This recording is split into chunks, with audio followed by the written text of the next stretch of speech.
Oh, hey! I'm glad you're here, because I want to talk about Sir Mix-a-Lot. Wait, stay with me here. Anthony L. Ray, also known as Sir Mix-a-Lot, released Square Dance Rap in 1986, but I didn't hear it until my older brother bought the Swass album in '88. Recently, I remembered that there's a song called Iron Man on that album, and it features the band Metal Church playing riffs of Black Sabbath's Iron Man, with Anthony L. Ray rapping over it. I still know every single word, despite not hearing it since then. It's crazy. I showed my wife, rapped the thing for her, and she was shocked that I knew the whole thing. She had never heard of this song. Also on this album is Bremolo, a song about the women of Bremerton, Washington. And I'd forgotten this existed until one day on Twitter I crossed paths with Sir Mix-a-Lot. So I tweeted at him, "Are those Bremelos still a problem?" And he instantly replied, "Ha! More than ever." My point is, Swass is a great album. That's one point, sure. You should check it out. He takes wild swings, and you know me, I appreciate creative people who do their own thing. My other point is sometimes you can reach out to someone and in a few words let them know that you appreciate them and their work, which is always a great thing.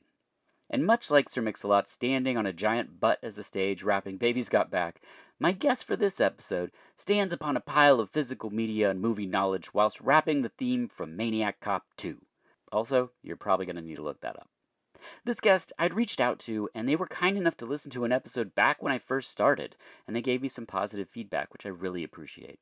This is long before I would dare to ask them to be a guest, and I've had guests who never have and never will listen to this podcast, so that's how wonderful this person is and how much I appreciate their time. So let's just dive right into it. It's a special episode. Here we go. The guest is Bill Ackerman. The movies are the ones he's seen in his teens, and this is VHS Presents Screen Teens.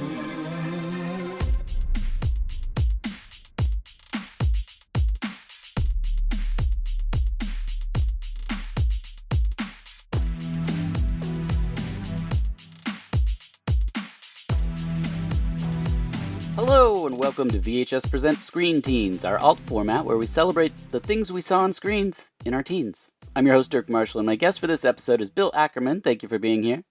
Thank you for having me. Now, I know of you as the host of Supporting Characters podcast. You've been interviewed, you contributed to some Blu-ray supplements, so how would you sum up adult Bill Ackerman? Primarily as a podcast host, I host Supporting Characters, and lately I've been also guest co-hosting the Directors Club podcast, which is a show that I've guested on many times, and I just recently started doing some episodes full on for them. I also dabble in home video supplements. I think every year I do a couple of things. It's not something I really have ever pitched myself for. It's just kind of like things come to me. Yeah. And so I've done a couple of commentaries and some couple of booklets. What were the two that you just did?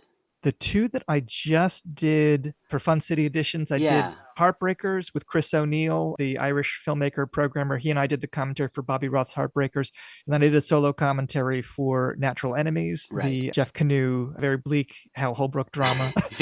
Yeah, those are the last two things I worked on that came out. Perfect. You're one of my favorite people to listen to talk about films. I'm not an NPR person, and I didn't come to films in an academic way. I just grew up in a video store. So if someone's droning on about something and I don't hear their love for it, my brain just tunes it out. If it's just a list of facts and directors' names or whatnot. But I can hear the love in your voice for a diverse amount of cinema. And so it's really engaging to me. Thank you. It encourages me to learn about types of movies I maybe didn't know about or see things in a different way. I now have a whole new respect for Cafe Flesh that I didn't have before. And and I just think you're incredibly smart and articulate. So just sincerely thank you for what you do. Oh, thank you so much. I hope not to let you down on this podcast as far as my be able to articulate my thoughts. But I really appreciate that. That's very kind of you to say. Yeah, I'm a big fan. So we're going to get into Screen Teens. We've altered the rules a little, so what did we decide on eventually? So you presented this idea to me, and I listened to your first episode of the Screen Teens, and I loved it. I thought it was really entertaining.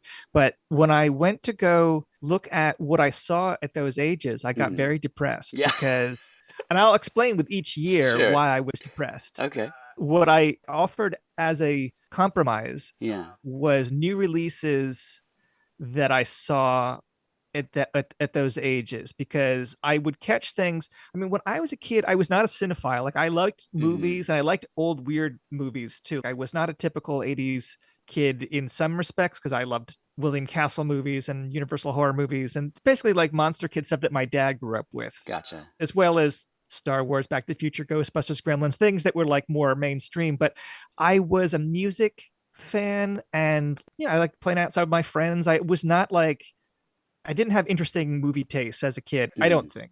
And movies were something that I either killed time at the mall with my friends, we might catch something, or I went to the movies with my parents, whose tastes were very right. much kind of mainstream. So throughout these years, I wasn't seeing a lot of offbeat, unusual things. And I was mostly just going out of habit. Like I was Mm, going to the movies the way you'd hear about people in the age before television going to the movies. It's just something to do. It was not even like something that you were excited. Like I wasn't excitedly going to movies mm, during a lot of these years. I was just taking things in at random. But on video cassette, I was a lot more discerning. My tastes, because you had said that the idea behind the show was to talk about things that informed the adult I became, and it really doesn't apply to a lot of yeah. stuff that I saw theatrically in those years. I think by the time I was old enough to drive a car, and the time that I went to, by the time I went away to college, then my taste started really expanding as far Mm, as what I would go to see theatrically. yeah. I didn't have any movie fanatic friends, older siblings or cousins. No one I knew was a cinephile. My dad was a movie fanatic and is a movie fanatic, but he was not like someone that was like seek out art house films or foreign films or indie films. Like he was somebody that would go see Harrison Ford movies. And that's the kind of stuff that we saw. Yeah. So I made a list, and I was born in 1976. Where we start with this conversation is September 28th, 1989. Hmm. I turned 13, Right. but a lot of times what I'm picking bleeds over into the spring. Yeah. Yeah. So I'm still that age, but I might go into like 1990 for my 13 Sure. There's some pick. wiggle room there for Yeah. sure. Yeah. I picked one theatrical film Yes. and I picked one old movie. Oh, for each year. No, no, no. I picked all new releases Oh, except and for cable, I right. think. Basically, I took your sleepover exception and Yeah. I made it my norm. Right. We flipped it. Yeah, I did pick one film that was an 80s film that I saw for the first time Oh, great. at a teenage year that I could skip over it, but it'd be like crazy to skip over it. Okay. If you know Perfect. if you know my taste. All right. Well, we start in 1989. Nine Inch Nails releases Pretty Hate Machine, The Cure, Disintegration, and Kate Bush, This Sensual World. And Janet Jackson's Rhythm Nation 1814 hits airwaves. Tim Burton's Batman rakes in over 250 million as several sequels hit the screen in the form of Ghostbusters 2, Back to the Future 2, and Karate Kid 3. Was the then 13-year-old Bill Ackerman spellbound by beaches and steel magnolias, or perhaps he was enjoying Richard Grieco on the small screen as Booker? Will Bill's free time be dominated by the birth of the 16-bit Sega Genesis? Or was Bill too cool for school with a polo shirt and popped collar and Keds? Only time will tell, and that time is right now. So what movie have you chosen for 1989? Okay, so 1989 was a year where I realized that I was a much pickier moviegoer than I thought I was as a kid because I remember hating Ghostbusters 2 that summer. Same. I was not crazy about Back to the Future 2 that fall. That was a year where, just talking about what I saw theatrically, I saw Batman, I saw UHF, I saw The Burbs, Yeah. and I guess The Burbs would have been the film that I most am likely to rewatch as an adult, but it didn't change my life at the time. Hmm. Say Anything, Cameron Crowe's debut feature as director, which I saw on VHS in, I think, November of 89. I was 13. And I think that was the most important film that I saw at that age, as far as something that would shape who I became as a teenager. Yeah. It's probably one of the earliest contemporary non-fantasy depictions of young people that I saw at that age. And it was a relatable adolescence that the John Hughes movies, like I knew Ferris Bueller's Day Off and things like that, were fantasies.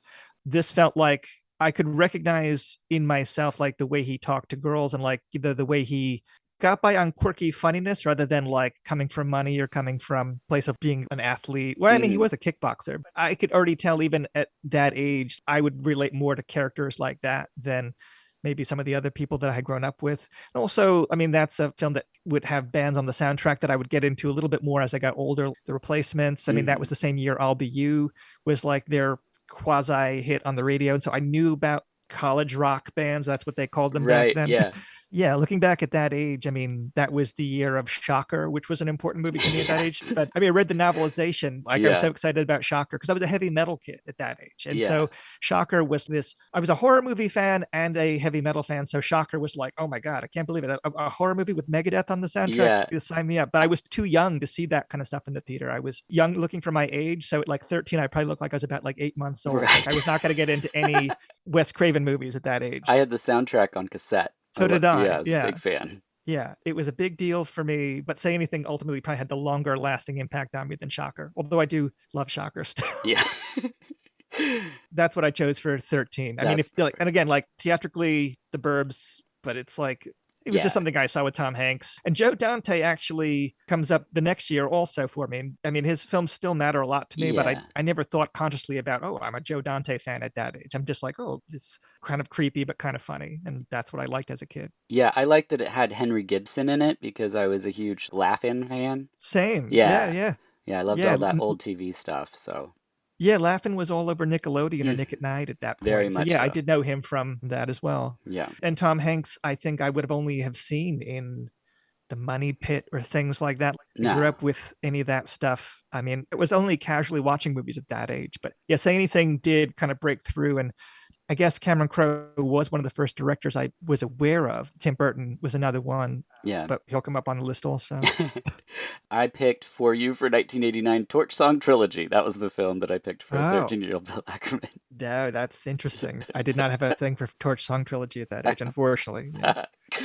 Well, another year has passed, and teenage Bill Ackerman is now 14, and the 80s are over. It's 1990. Ghost ranks number one at the box office, followed by Pretty Woman, Home Alone, and Teenage Mutant Ninja Turtles. Depeche Mode releases Violator, Alice in Chains releases Facelift, and Digital Underground hits us with Sex Packets. Was a 14-year-old Bill too busy rocking rollerblades? Tetris hits the Game Boy, which is bound to be a distraction, but something in the moving pictures captured the heart and mind of the 14-year-old Bill Ackerman. Was it 15 and its awesome teenage drama on television? Only Bill knows. So, Bill, what's your pick?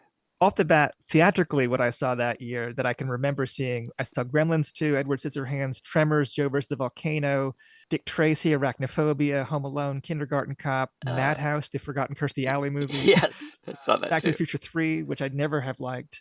So if I had to pick something from that list, I probably would have gone with Gremlins 2, but I've always preferred the original Gremlins, even though it's Yeah, kind of more fashionable to say Gremlins 2 because it's more Joe Dante-ish, but I don't care. I like Gremlins original more. yeah. But I went to a sleepover party that age and I saw Pump Up the Volume. Pump Up the Oh, Volume was the film that I most resonated with me. Again, say anything, it's just kind of like seeing yourself on screen, seeing teen angst depicted. And I yep. think that the thing that struck me about Pump Up the Volume then was how raw the language was. Mm-hmm. And I knew teenagers to use a lot of profanity because I was a teenager and that's what we did. But I Yeah. never saw kids talk that way in movies. And so I think it immediately grabbed me about it was just how frank it was about things.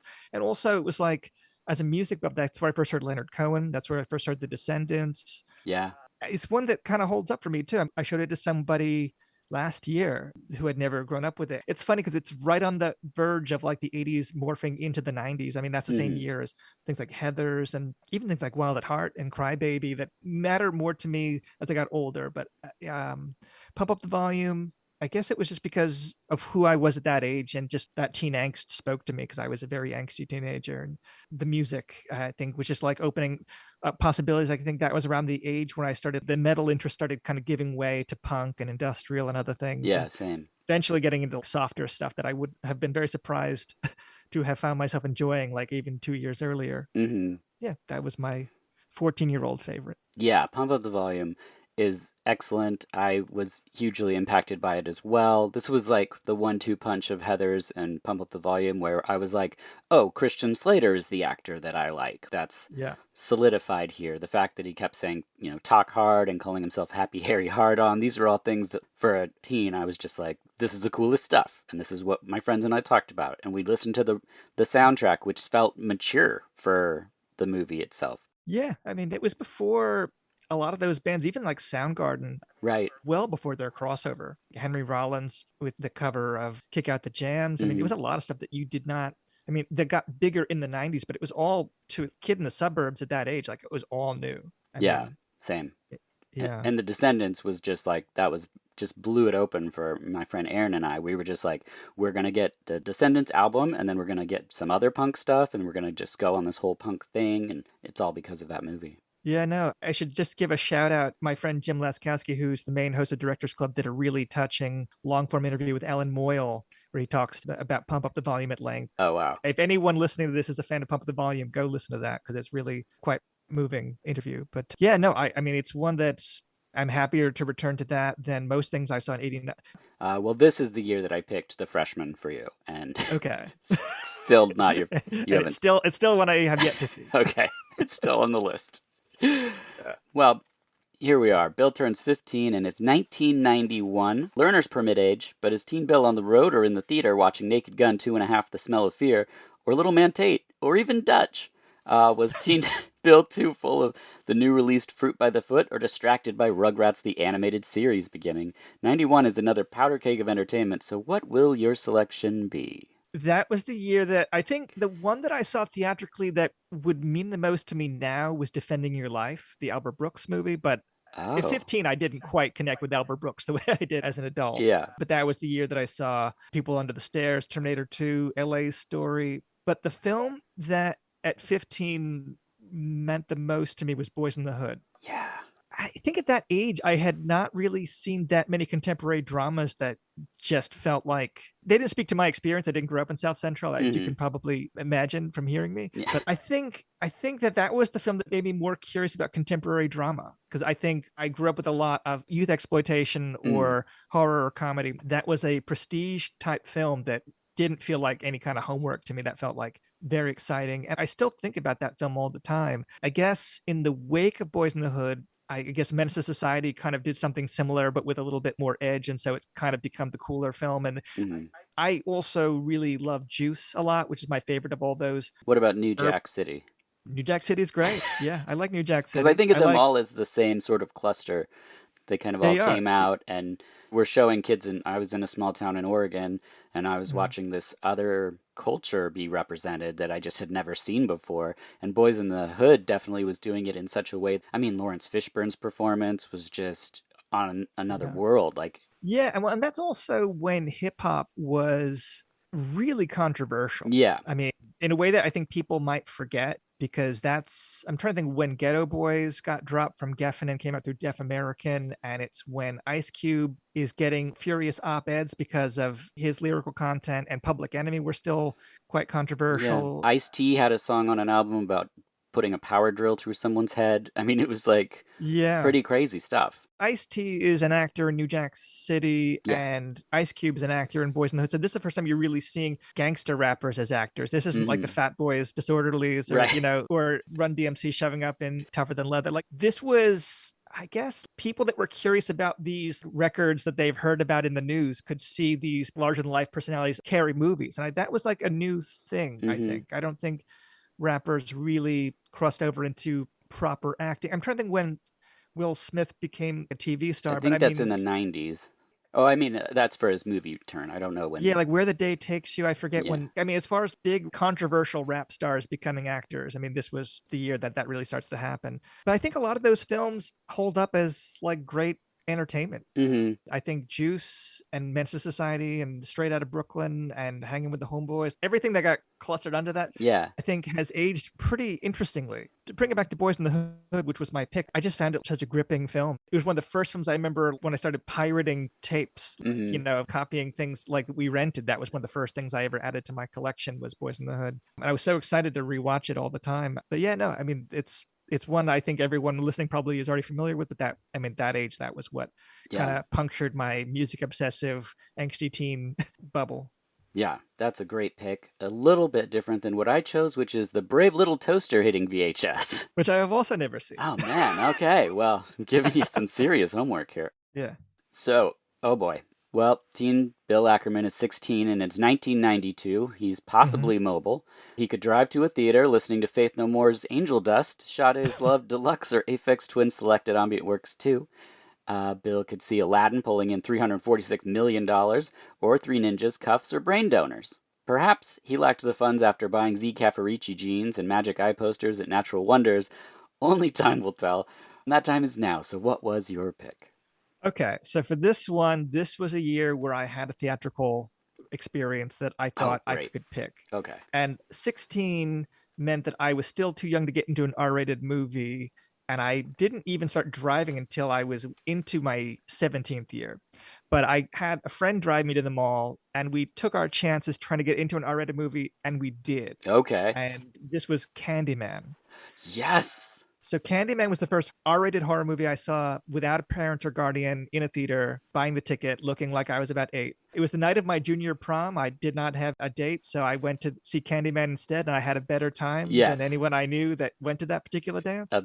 But Yeah. and I think because I was already a horror fan, I remember just being so excited that we got in the first place. And then it was like arguably the best studio horror film of that half of the I decade. totally agree. Mainstream horror in the 90s was a real wasteland. Horror aficionados can find all the cool horror sleepers of that early decade, but I mean, that's really in my memory of it, the time when Jason Goes to Hell and Hmm. Freddy's Dead and like these kind of wheezing, tired Yes. sequels of 80s franchises were the only things you were really getting.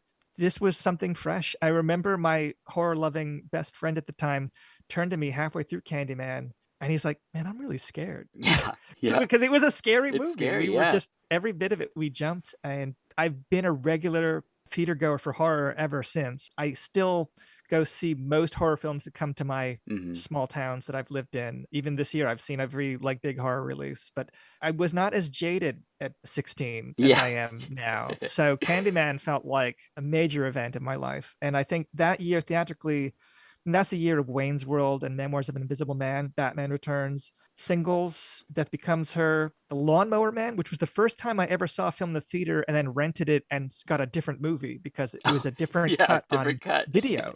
I couldn't believe it. Like I didn't understand that Yeah. concept yet. And I mean, that's the year that a lot of things that would mean a lot to me later came out, like Bad Lieutenant and Reservoir Dogs and Twin Sure. Peaks Fire Walk with Me. But I was not aware of that stuff so much then. Although I was aware that Twin Peaks Fire Walk with Me was a fiasco, Hmm. even though I was not paying close attention to David Lynch. I was aware that this film was the turkey of the year, and like MTV was talking about, like it was like the end of Lynch mania part Oh. one. It Yeah. was like the backlash kind of toppled him. Candyman, what can you say? I mean, I think that it's gotten like a harder ride lately in the horror noir generation as far as like what it's saying about racial stereotypes and things. But I feel like what it's saying about gentrification or oblivious white privilege or even Hmm. condescending male academics, like I Yeah. feel like a lot of that stuff has remained timely. And the score is amazing. Yeah, I feel like it's one of the most successful Clive Barker related films, and I feel like Philip Glass does a great score. It's got Yeah.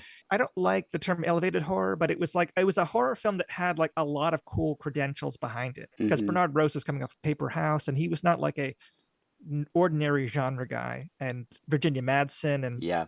I mean, I assume everyone, again, it's like not an obscure film. I feel like most people listen to this probably have their opinions on Candyman, but I think that I mean that was a really big film for me at that age. Yeah, well, that's what I mean by setting the screen teens in the theater mostly, is that it keeps away from people getting to pick just the coolest movies to talk about, because that's, we Yeah, can all do that. But when you're a teen and you're first figuring movies out and seeing stuff, some things can leave an impression on you and you didn't know it and you weren't even chasing it. And yeah. Candyman, I think, it's one of my favorite horror movies of all time. I know it's my wife's favorite horror movie of all time. We've watched it the most. She would put it on just to go to sleep, Oh and my god. yeah, yeah. When we did social work, it was very dark times, and so that was actually calming. But um, I think Tony Todd's incredible in it, and that score is so wonderful. Did you like the new Candyman? I'm not sure how I feel about it. I feel like I was with it for the most part. I thought that it looked great. I thought Hmm. it was well acted. I felt like it was trying to put too much of its subtext straight up as text, as far as Mm, like it didn't want you to not know that it was smart about these social themes that it was trafficking in. mm, I'd have to see it again. It's one I'd be curious to revisit. At the time, I thought it was like an interesting mixed bag, hmm. but one I'd be welcome seeing again. I Yeah. mean, but it felt like the influence of Get Out on what horror filmmakers think they're supposed to do as far as how they address social themes in horror. I Hmm. felt like it kind of went too far in one direction that it kind of felt a little awkward to me, but it's not bad. And I think it's got sequences that definitely work. And Yeah. again, it's an interesting try. Like I think it will probably be interesting to look back at it in 20, 30 years when we're like making sense of where horror was in Hmm. the wake of Get Out and how that influence could manifest in something like that or something like Sorry to Bother You or other things that are interesting to watch. But I wouldn't say like, oh, I loved it. It's perfect. Yeah. I had some issues with it, but Yeah, I really enjoyed it, but what I enjoyed about it was that I felt a massive appreciation for the original film in watching the film, which I thought was very strange. Just the cutouts, the way that they actually looked like Helen from the first movie, and just kind of the way that they were tying it together rather than just being like, here's Candyman, here's the original story of Candyman told again. Like every time someone approaches Batman, they're like, well, we're going to kill his parents. And I'm like, we get that part already. It just felt like they yeah. were trying to build upon the lore of something. And I think that's a really cool way to do these sequel things. Like if they're just going to try to expand on an idea rather than just walk us through it again in a different time. Yeah, it's tricky because I don't really find origin stories that compelling for horror. Hmm. Like I don't really want things explained very often, and it feels like a lot of times Yeah. what those films do is like, well, he's a killer, but he had a really bad childhood. Yes, yeah. That's usually what I get out of them. Like, I don't want to feel bad for Freddy Krueger or Jason, Right. or like, I don't need to humanize them. I Yeah. need them to be the boogeyman. I don't need to feel like, oh, but their parents were drunk. Right. Like, like I don't know. I have not seen Candyman Farewell to the Flesh, or I don't know. Was Um, there a second sequel to the original Candyman? I yeah, can't even remember. there's Candyman, Farewell to the Flesh, and then Candyman. Oh God, where is it? It's not on my show. Oh, Day of the Dead is the third one. Okay. Yeah. See, that stuff I did not see. By the time that the straight to video sequels came out, I'm like, I was They're not the not, same. It's back to yeah. the 90s sort of era you talked about where we're sitting there going, why is it Wishmaster 2 or whatever? Like it's just, Yeah, I feel like I saw a lot of straight to video horror in that decade, and almost none of it really lingers with me. It's just hmm stuff that we just watch on a Friday night with a pizza. It was absolutely. not like, and it worked for that moment, but it's not like I have any nostalgia for a lot of it. Yeah, But yeah, Candyman, I do feel strongly about still. yeah. And I chose Sister Act. That was the movie I picked for you. I have seen Sister Act, Okay, but it cool. was not as powerful to me as you think. Understandable. Yeah. Well, it's 1993. Teenage Bill Ackerman is 17. Jurassic Park ravages the box office, making 200 million more than The Fugitive. Demolition Man and Cliffhanger also play. But was 17-year-old Bill more of a striking distance or RoboCop 3 guy? Was 17-year-old Bill captivated by the emergence of silk dress shirts and the return of the straight-leg jean? Perhaps 17-year-old Bill was watching Homeward Bound on VHS and enjoying pizza-flavored combos. Only time will tell. So, Bill, what did you choose? Okay. So now this year is totally indicative of where I would have struggled with your original concept Yeah, okay. for Yeah. the show because I think the film that I remember liking the most theatrically then was Army of Darkness. I saw it twice in opening weekend. I was so excited that an Evil Dead movie was playing in my In a town, theater. in a Yeah, theater. same. I took my mom to see it the second time. She was totally bored with it. I stood But up in the theater when he jumps and the chainsaw lands on his stump and yeah, he's in the pit, I jumped out of my seat and screamed because I was so excited. I loved Evil Dead 2 so much, and there I was getting to see Ash in a theater. I mean, now we got TV series and all kinds of stuff, video games, yeah. but then people don't remember what it was like, and there was only one other person in the theater opening Friday night. Yeah, I mean, that film meant a lot to me. Then I haven't even seen Army of Darkness in well over 20 years. I Yeah. can't remember the last time I saw it. I think even the original Evil Dead I haven't seen in a long time. Mm-hmm. But that was the year that I saw Jurassic Park, like everyone else. And I saw Last Action Hero. And So I Married an Ex-Murderer. I saw Jason Nice. Goes to Hell. Yeah. I saw Judgment Night, Perfect World. Mm-hmm. Forget if I saw Groundhog Day Wait, in the what was theater. Perfect World? That was the Clint Eastwood movie with Kevin Costner. Oh, I did not see that. That's again going to movies with my family. Like that's the Yeah. kind of stuff that we saw. So I think if I had been playing by my new release rules, Mm-hmm. I would have gone with the March 1994 VHS release of Dazed and Confused, which was a really important film to me. And that was the year that I was going away to college. And so it was like setting me up for all the teen hijinks of college. Yep. But this was the one year that I picked a cool old movie that I saw that year for the first time, Okay. which was Blue Velvet. Oh, yeah. Because Blue Velvet If you've ever heard me talk about it on podcast, I've talked about it on podcasts a lot. That one really kind of rewired my brain in a big way as far as how I approached film going Yeah. forward. Day Confused was that early 90s film that, at the time, that's pre Pulp Fiction, that's post Sex Lies and Videotape. But I didn't really understand what Sex Lies was doing for a little while. Like I saw it, but as a teenage boy, you don't quite process what that film is really doing well. You're just like, Mm-hmm. well, this title totally deceived me because I thought I was getting, something like a Skinamax movie, and I'm instead getting this thoughtful kind of character study. But Days Confused, I mean, at the time, I didn't know any of those actors, and I had not really seen that many films that were like devoid of plot in that Right. kind of way. Yeah. I mean, I might have seen American Graffiti, but I don't think I really even understood what made that film so good as a kid. I'm just like, yeah, this is not like Star Wars, Right. or Happy Days. Mm-hmm. But yeah, Blue Velvet at the time, I think I saw it kind of belatedly. Our local store had like 5 movies for 5 days for $5. And so every Sunday we'd go, I'd toss down my $5 of my allowance. And I would just get, after weeks of doing that, you'd get a little bit more adventurous. Mm-hmm. And Blue Velvet was a film that Roger Ebert, in my Roger Ebert guide, gives 1 star to. I'm like, okay, well, that must be bad. Yeah. And then I had Cult Movies 3, the Danny Perry book. And Danny Perry had a whole chapter on how Blue Velvet was this big cult film. I'm like, well, that's interesting. So I took it home and brought it over to my friend James's house, who did Thread with the music guy who's supporting characters music with me. Yeah. And we saw that film. And I had seen Eraserhead already, and I didn't understand Eraserhead as a kid at all. Sure. I didn't understand. Well, I didn't understand what surrealism was at age 13.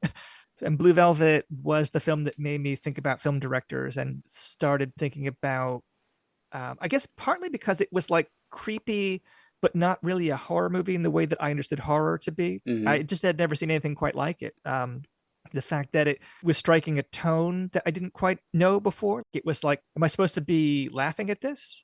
It was a new question for me. Mm-hmm. I used to know when a movie was trying to be funny. This was something where it's like, when he has a line like, why are the people like Frank? Yeah. And he's like tearful about it. I couldn't tell when it was a joke. And that was a totally new sensation. Yeah. And being able to then go back to Eraserhead and Elephant Man and to Twin Peaks and to Wild at Heart and see that there was a consistency that wasn't the genre and it wasn't the actor. It was whoever's pulling the strings. I knew what film directors were like. I knew who Alfred Hitchcock was. I knew who Steven Spielberg was. Like I knew who some directors were. Tim Burton, I knew. Mm-hmm. The thing with David Lynch was the first time I was like buying books about the director. I was reading all the interviews you could find about the director. Yep. And this is before the internet made it easy Mm-hmm. to find David Lynch on television shows. Like I had to buy bootleg tapes of his talk show appearances. And like I said, Twin Peaks Fire Walk With Me was a fiasco. So like I was falling in love with David Lynch at the time when pop culture was done with David Lynch. Like all the horror movie books I had were like talking about the decline of David Lynch. Oh, like wow. Blue Velvet was almost like an anomaly, but then he just got too big for his britches, and Twin Peaks season 2 is bad and Wild at Heart is bad, and he's just done now. Fire Walk With Me. The common census that I got as a kid was that Lynch was over. Mm. It was interesting to me because like I was aware of who David Lynch was, like cover of Time magazine, Twin Peaks, but it wasn't something I paid attention to at the time. I mean, I was just into my music and into stuff that kids were into. And Twin Peaks was something that was college students liked. I knew that it wasn't going to be something that I would understand. But at that age, it was like setting me up for everything that I got into in the 90s as far as like offbeat independent film, even though Blue Velvet is De Laurentiis, it's not quite indie. But yeah, as far as setting me up for where the decade went and where my taste would go, Blue Velvet, I mean, opened a lot of doors for me. And it's also expanded like just how I thought about horror and art cinema, and just enormous impact on my life. And then I later moved to the town where they shot Blue Velvet. Whoa. Partly because Blue Velvet was shot there. And I thought, well, on my worst day, I'll live in the town where Blue Velvet was shot. And I lived there for a couple of years. And I later made a brief little podcast about it called From the Neighborhood that was like, crew people from Blue Velvet. Yeah, that's a great little series that you did. Yeah. Again, it's like, I feel like people listening to this probably know David Lynch and Blue Velvet. If I was allowed to cheat with one old film that changed my life at that age, 17, I mean, Blue Velvet would have been easily the one. Yeah. In high school, older kids liked Twin Peaks. I didn't really know what it was, but they all listened to the cool music too, like Nights of Ebb and Depeche Mode, and they were like, we're going to go see Twin Peaks Fire Walk With Me. And so my friend Aaron and I went with them to the first showing opening day, and it ended, and we didn't watch the show, so we just walked down and we're like, okay, what are you guys doing now? And they're like, we're going back in. We're going to see every showing today because they were huge David Lynch fans. And that was Yeah. my introduction to what the fandom was of David Lynch. And for me, it's very similar to you with Blue Velvet. It was the first time where I was like, I think it was the camera shot into the ear where I was first aware of like camera movement. I was like, Yeah. what is this? And it started to define what I really, and to this day, really good camera movement in a film. I get super excited about it. It doesn't matter the movie. The movie Beast that just came out with Idris Elba, there's a camera shot where they're getting out of a car and it's one continuous shot as they go into Charlita Copley's house. And it's Mm. just the family going around and just the way the camera's moving. And I made my wife watch it over a couple times because I love the feel of it. And anyway, it all reminds me of Blue Velvet for some reason. But Yeah, Blue Velvet, I mean, I didn't mention it, and I can't remember at what age I fell in love with it, but a big film for me in my high school years was Halloween. yeah, And I think that both Blue Velvet and Halloween are set in suburbs that were like the suburbs I grew up in. I okay. think that that's a big part of why they immediately became this is speaking directly to my language, Mm-hmm. directly to my experience as far as being a little bit afraid of small town America Yeah, at night. It's like white picket fences and it looks pretty, but there's evil. something off at a certain hour. They spoke to me in a similar way. And yeah, thinking about camera, I've actually held that ear from Blue Velvet. Oh, really? Yeah, I've interviewed Jeff Goodwin and I met him one time at a fundraiser for a documentary and he let me hold the That's ear that so cool. Jeffrey finds in the field. Oh my It's gosh. just like a joke shop kind of rubber ear, Yeah, if you hold it. It's not like anything that profound, but yeah. still. Yeah, no. I think you mentioned camera movement and like even sound design was something I never Mm-hmm. really thought of and consciously until I got into Lynch. Fire Yeah. Walk with Me, since you mentioned that, was also a big film for me in college, but I didn't see it like when it was new. I just was aware of its notoriety. Mm-hmm. That was a cult film. I never know how quite to say this. It was a cult film among teenage girls I knew that had dealt with abuse in the Mm-hmm. home. Yeah. And it wasn't like they were coming at it from a cinephile place. They were coming at it because it was like this powerful metaphor for what they were Mm-hmm. experiencing. And it was the only film like that. It wasn't like an after school Right. special. It was like a horror movie, a surreal horror movie, but it was touching on these themes in a way that no other films were doing. And I know Mm-hmm. that that film kind of got some heat and probably would have gotten some heat now if it came out as far as like, oh, well, it's excusing it by making it into a possession kind of situation, as far as Oh, it's almost absolving perpetrator of the violence in a way by making it like it's not really him, it's this kind of demon that's doing it. right. But that's something that's always kind of struck with me about that movie is just what it meant to young women I knew in New Jersey that had some horrific experiences. It was a comforting film. So even though that was never been like my go-to Lynch film, it's always been an important film to me as Yeah. far as like what it means for people I knew growing up. Same. But yeah, but Blue Velvet was seismic impact on my life. Well, it's a little different than what I chose, which was Witchcraft 5 Dance with the Devil. That was my No. runner-up. Okay, perfect. Now we move up 12 more months. It's 1994, and teenage Bill can vote. But more importantly, Bill can go to the theater and see the Flintstones, Stargate, Time Cop, and Cool Runnings. But Mm. maybe he missed a few of these because he was listening to Pantera's Far Beyond Driven, or Live Throwing Copper, or Portishead Dummy. On the small screen, Oh. Murder, She Wrote still at the top of the game, as is Grace Under Fire and Friends, but perhaps 18-year-old Bill was into eating rap snacks, the chips that featured rappers on the bags. Was he eating Little Romeo's barbecuing with my homies chips and playing Donkey Kong Country? Only Bill can tell us. So, Bill, what movie did you choose? Oh my God. It's a lot to process. So 1994 was my first year of college. So that was kind of a crazy year of change for me. And I mean, I guess if I was talking about theatrical experiences, the big one would have, I don't even know, because the easy answer would be Pulp Fiction, but Pulp Fiction, it was important to me, but it was important the way like Nevermind was important to me. It was Mm, more like the impact it had the on impact. culture Yeah, was interesting to me rather than like I felt like any sense of ownership over Tarantino's cinema. yeah. Same way I felt about Nirvana. Like it was never my discovery, so it never meant as much to me as Mm-hmm. like the weirder things that kind of crept in the wake of it. 94 was the year that Jim Carrey was ever present in. That was the year of Ace Ventura and The Oh, Mask yeah. and Dumb and Dumber. It was the year of True Lies and Forrest Gump and Natural Born Killers. And I saw a lot of that stuff in the theater. And again, there was also a year where I saw a lot of really important to me older films. Like that was the year I saw The Killer, the John Woo film. It was Oh, the year yeah. I saw Alice, Sweet Alice. I think it was the year I saw Over the Edge. For new films, going back to my old rules, Yes.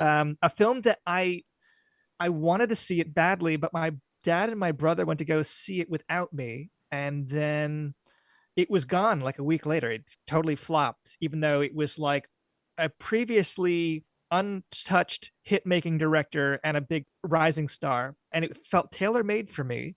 It was Ed Wood. Oh, yeah. Because I was already a fan of Edward D. Wood Jr. as a kid because I had sought out Plan 9 from Outer Space Hmm. and Glen or Glenda, and I read all those Medved books that I kind of don't really respect as much as an adult, but I read all that Golden Turkeys type stuff as a kid. And I was also a huge punk rock fan, and so I was like excited, like, oh my god, they have a label named after Plan 9 from Outer Space, Yeah. because the Plan 9 was Danzig's old record label. But so Ed Wood, I think at the time I was just so excited that they were making a film like that. It never occurred to me that they would take all that money and talent and Disney money So to make a film crazy. about that guy. Yeah, black and white. And I think Tim Burton, I mean, at that age, Tim Burton had a spotless record for me. Like, I Yeah. mean, Pee-wee's Big Adventure, Beetlejuice, Batman, Batman Returns, and Edward Scissorhands.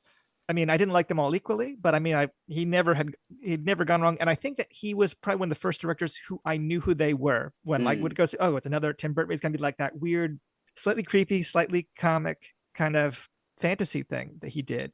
And so Ed Wood was kind of shocking in that it was R-rated, Yeah. no fantasy element, the drug addiction themes. It was like a totally different kind of Tim Burton movie. And I Hmm. think, I mean, even the fact that he had Bill Murray as a supporting part of the cast, and like I was someone that grew up with Bill Murray as Of the guy course. from Ghostbusters and like a Yeah. huge comic star. So it was getting used to Bill Murray surviving into a new era of his career to me. Because I mean, obviously, this is like after Groundhog Day, but before things like Rushmore kind of relaunch Hmm. him as Bill Murray 2.0. Yeah. Like this was just kind of like, oh, Bill Murray as like scene stealing character actor.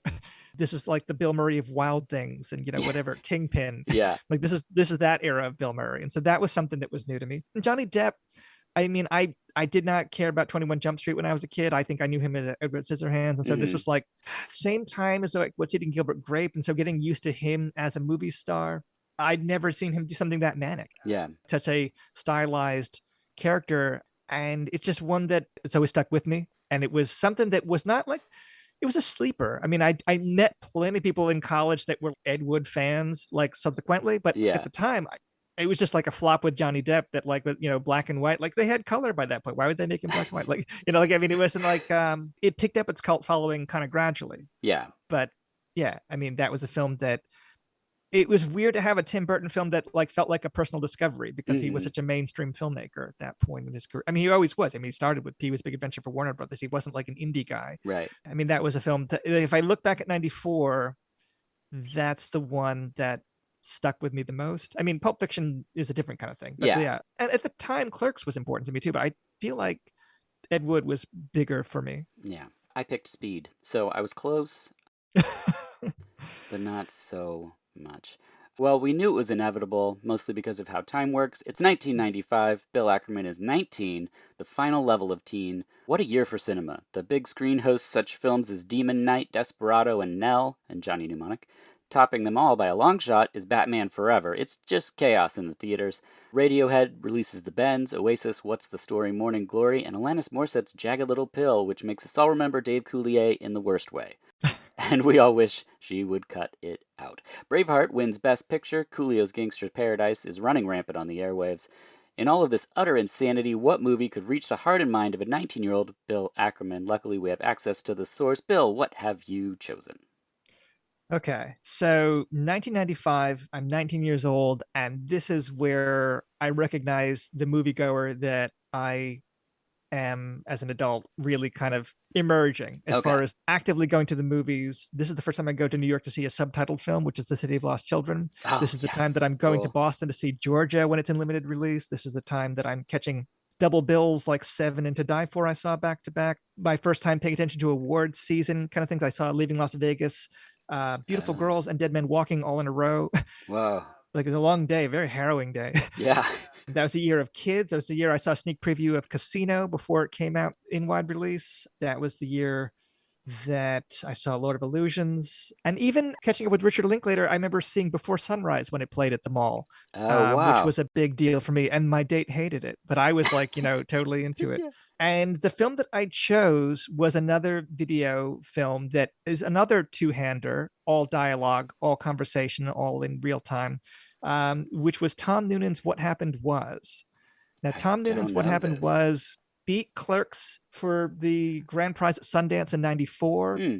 and then kind of came into theaters and they just didn't know how to sell it in 95. And then it reached me in the spring of 96. And it was like, as the semester was kind of winding down, and I remember the video box had a quote from Gene Siskel on it that was like, I've always known there was a great movie to be made out of a first date, and now I've seen it. It's terrific. And it had like this sexy picture of Karen Silas on her back on the cover. I'm like, okay, critically acclaimed first date movie. That sounds fun. Wow. And then so I watch it, and it's some of my first exposure to like what people now call cringe comedy, as far as like it's a first date between coworkers told in real time, and it's awkward, and there's a lot of awkward Okay. jokes that don't land, and just On fumbling purpose?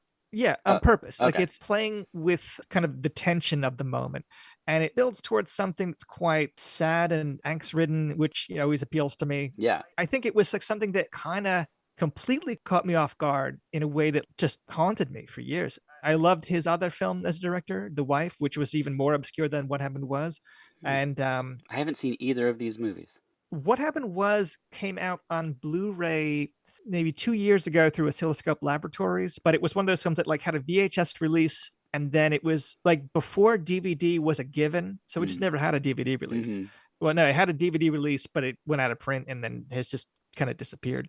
Tom Noonan was the first movie person I met that I was a fan of, that I met for real. Okay. Around 2 years later, I wrote to him. I ended up putting up flyers for one of his plays, and I met him, and he was a lot like the character in What Happened Was. It was a very weird experience. But his two films, and I would see his other plays when he would have plays, and What Happened Was originally a play. It feels like a filmed play, Mm. but I hadn't seen My Dinner with Andre yet. Like, I hadn't seen, I mean, it's the same year, so Before Sunrise, but I hadn't been aware that you could make a film that was just a conversation that lasted for the length of a movie. That was totally new to me. I mean, Hmm. as far as the form of it, I had seen an Eric Romer film at that age because I had seen Claire's Knee as a kid, but I don't think I had. It was well before I saw something like My Night at Maud's, so it was not like just a way of thinking about movies that Hmm. I knew of before that year.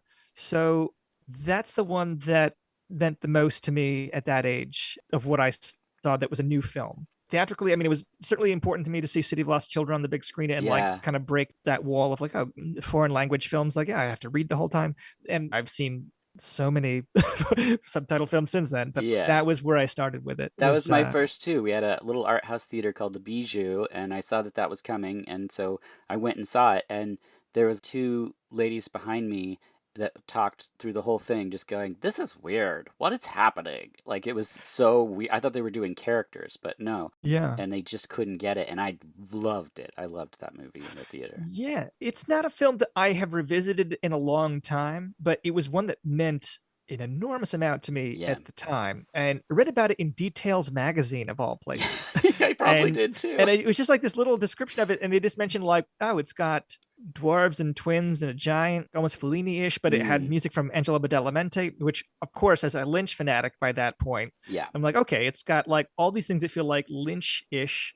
Let me give it a shot. And yeah. so that was my first journey into New York. And That's so funny. I mean, I grew up with all of the horror stories of like the pre-Giuliani New York crime. I mean, I just assumed it's the Warriors over there, but like, let's go to the movies and just risk it. And it was actually perfectly safe. But that was my first journey into that. But yeah, I mean, a lot of stuff I saw that year was really impactful. It just, I Yeah. mean, if I'm being real about what lingered the most, it was What Happened Was, Oh, that's which great. is something you can actually see now, but was one that I hosted a screening of it in college. And that director was somebody that called me on the phone a few times, and we had some kind of So correspondence. cool. And it was my first crossing into that kind of movie industry kind of thing. As a teenager, that was really impactful. Yeah.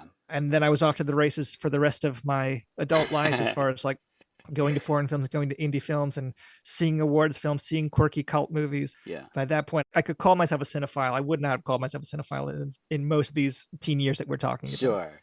Yeah, well, it all has to start somewhere, and that's kind of what this is all about. I chose High Risk, starring Jet Li. That's your movie that year, so I missed all of them again. Well, there you, there you have it, Bill. Thank you so much for playing this fun little game with us of Screen Teens. Anything you want to plug where people can find you? The only thing I would plug is my podcast work is over at www.nowplayingnetwork.net, where you can find my show supporting characters and you can find the Directors Club stuff that I've been hosting and also my Blue Velvet podcast if you want to Yes. hear that. How many episodes is the Blue Velvet podcast? It was just four. There's It four. was just Okay, four. cool. I listened to them Yeah. all. Yeah. You can hear my conversation with the Yellow Man Yeah. if you're a fan of it. But yeah, I'd say those. And then the home video work that you mentioned at the top of the Yeah. show, I mean, those are great releases. Whether or not you listen to the commentaries, I mean, Jonathan Hertzberg's Fun City Editions is an amazing label. And those are just two stellar releases of films that never had a DVD release before. I mean, those were VHS only kind of films, Heartbreakers and Natural Enemies, and they look beautiful, those Blu-rays. So I'd give those a shout out. And who released those? Fun City Fun Editions. City, that's right. It's a partner label of Vinegar Syndrome, so you can order them from the Vinegar Syndrome site. I think Heartbreakers is available through all the normal retailers now, and then Natural Enemies will follow suit. But you can get it now through Vinegar Syndrome if you want to see a really depressing movie about Hal Holbrook. And I'm not going to spoil any of the plot, but it's kind of like, I mean, these are superficial comparisons, but Taxi Driver meets Bergman Right. kind of thing. But I'm not doing it justice by making that particular kind of glib comparison. But it's a haunting little sleeper of a movie that I do the audio commentary for if you just want to hear 90 more minutes of my voice. And I think everyone does. Again, thank you so much. It's wonderful to get to meet you. I'm such a fan of your work. Oh, thank you so much. It's very kind of you. Absolutely. As always, I'm Dirk Marshall, and this has been VHS Presents Screen Teens.